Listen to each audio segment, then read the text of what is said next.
Hello friends, जय श्री कृष्णा।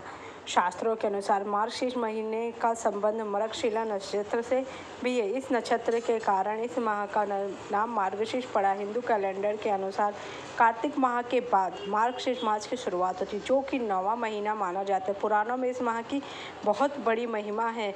इसकी महिमा स्वयं श्री कृष्ण भगवान ने गीता में बताई है। गीता के 10वें अध्याय के 35वें अध्याय में भगवान श्री कृष्ण ने कहा है, बृहत साम तथा सामनाम गायत्री छंद साम हम मासानाम मार्गानाम हमृतूनाम सुकु माकरः।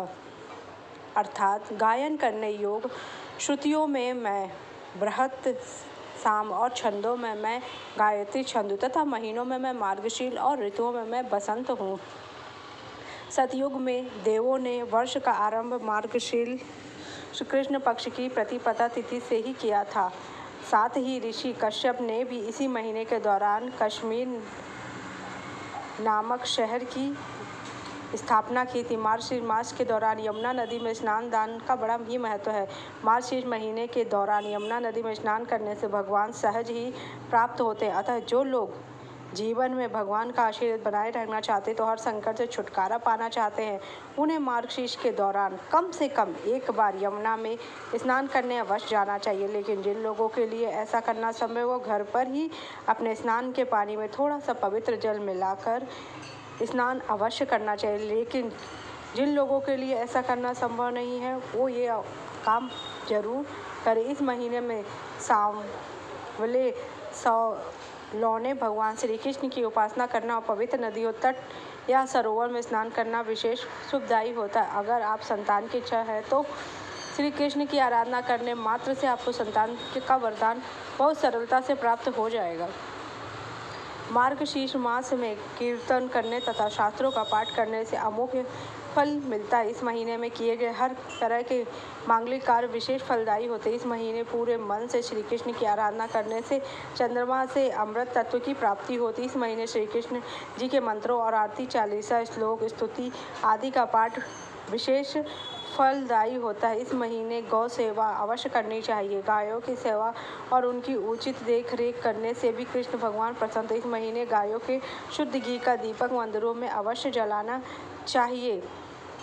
इसके अलावा श्री कृष्ण को अपना बनाने और उनकी कृपा पाने के लिए केवल प्रेम की आराधना ही पर्याप्त है। इस महीने में अगर आप पूरे प्रेम भाव से श्री कृष्ण को पुकारेंगे तो निश्चय ही आपको इसका उचित फल मिलेगा। स्कंद पुराण के अनुसार श्री कृष्ण और राधा की कृपा पाने वाले मनुष्य को मार्गशीर्ष मास में व्रत, उपवास व निरंतर भजन कीर्तन आदि करते रहना चाहिए। इसके साथ ही शाम के समय यानी संध्या काल में श्री कृष्ण और राधा जी की के सामने आराधना करनी चाहिए और दीपक अवश्य जलाना चाहिए। साथ साथ विष्णु जी और शिव जी के भजन कीर्तन भी अवश्य करना चाहिए। इन दिनों प्रतिदिन गीता का पाठ अवश्य करना चाहिए। इस पूरे महीने भर में मनुष्य पूरी विधि विधान से श्री कृष्ण का ध्यान, जप, तप, व्रत, उपवास आदि करता है तो उसकी समस्त मनोकामनाएं पूर्ण होती। इसके साथ ही इस महीने तेल मालिश करना शुभ फल प्रदान करने वाला है। इस महीने कुछ वस्तुओं का प्रयोग करने की शास्त्रों में मनाही। इस महीने में जीरा खाने की मनाही, अतः इस महीने जीरा नहीं खाना चाहिए। वसा युक्त भोजन करना चाहिए। मार्गशीर्ष माह में भगवान श्री कृष्ण के बाल स्वरूप की कथा का श्रवण करना बहुत ही अच्छा होता है, जिसमें माता यशोदा के जीवन को दर्शाया जाता है। जैसे कि माता यशोदा ने के साथ भगवान श्री कृष्ण ने दामोदर लीला खेली। जैसे माता यशोदा जी के साथ भगवान श्री कृष्ण ने माखन चोरी का संवाद है। जैसे यशोदा माँ के लिए भगवान ने पूरे ब्रह्मांड को अपने मुख में दिखाया। जब भगवान ने मुख में मिट्टी डाली तो माँ ने उनका मुख खोला तो माता यशोदा को भगवान श्री हरि विष्णु ने, भगवान श्री हरि जनार्दन ने अपने मुख में पूरी सृष्टि का दर्शन कराया। भगवान श्री कृष्ण को जब माता यशोदा ने उसल से बांध दिया तो भगवान ने कैसे 2 वृक्षों का उद्धार किया।